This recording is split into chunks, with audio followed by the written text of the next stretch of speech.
Catus Maximus here. This time it's a little video about this New Britain P155 dent puller.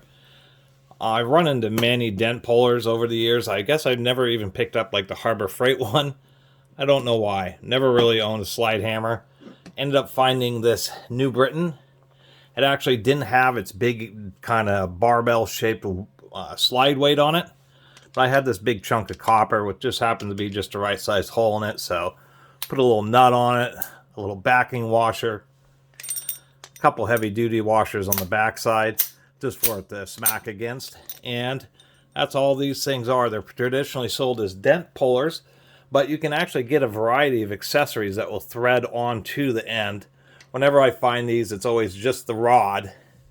This actually happened to have the little nose piece. This is something where you would take, this happens to be a deck screw. You could put a deck screw in here, but you could use a variety of different fasteners.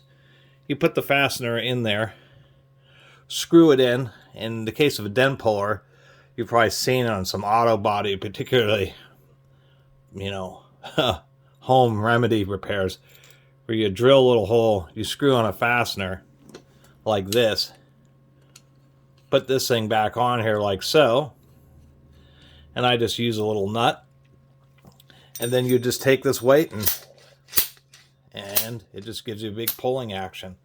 The deal with this is I liked it was an old New Britain, and the fact that they use relatively standardized threads, so you can actually get like little bearing pullers and a variety of other things to use the slide hammer dent puller with, not just putting in deck screws, although in certain situations you may want to use a deck screw.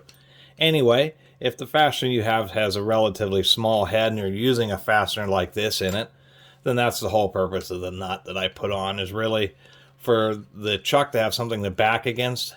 The threads on the chuck, kind of hard to see, but they only go down about this far, so I'm not shorting any amount of threads by putting this nut on there. That nut was mainly just to have a backing washer on there, because it's a little bit easier to use slide hammers where you can just go all the way forward.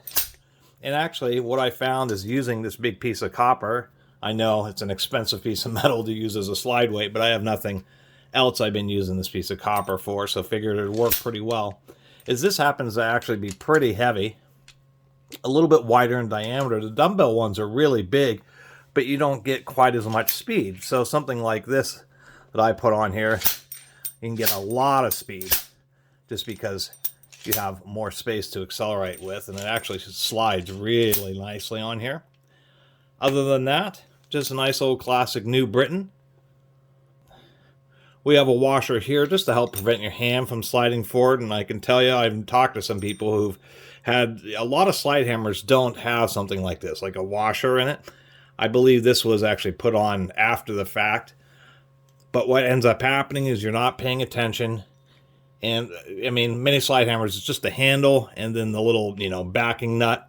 And so you're using it, your hand slides forward, and inevitably you smack your finger something real good. So having this washer here is actually just a profoundly good idea. So you can really just focus on doing the slide hammer action. Other than that, not a lot else to say, besides it's my own funky kind of custom dent puller slide hammer. And I'm actually kind of stoked to have found a New Britain one, just because it's a good classic unit. Actually really good. New Britain is pretty well respected. Too bad they haven't been around for a long time. They had their infamous Killness ratchet mechanism design, which was very good. And just want to do a little video about this old school American made dent puller.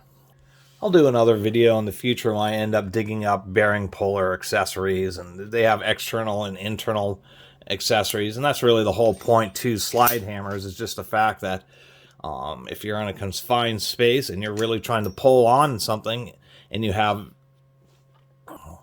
no way of fitting a normal puller or having some other area around it to push, your only choice to have some kind of hammer that can act, instead of, you know, normal hammering where you're trying to push something forward, this is a hammer where you're trying to back something out, go in reverse. And they can be pretty invaluable. They can do things that basically no other tool can. And it's surprising I haven't had one until now. I mean, they have a surprising amount of uses. You can actually tie a little knot, you know, around a tiny nut, or tie a string to a tiny little knot. Maybe you have a kid who has a loose tooth. I mean, you tie that string around the tooth, put it on this, and believe me, just one hit, and it'll be out of there in a nanosecond. Much better than tying a string to a doorknob or something like that. Anyway, really appreciate everybody who's been watching and subscribing. And if you haven't subscribed, please do. Till next time, Catus Maximus out.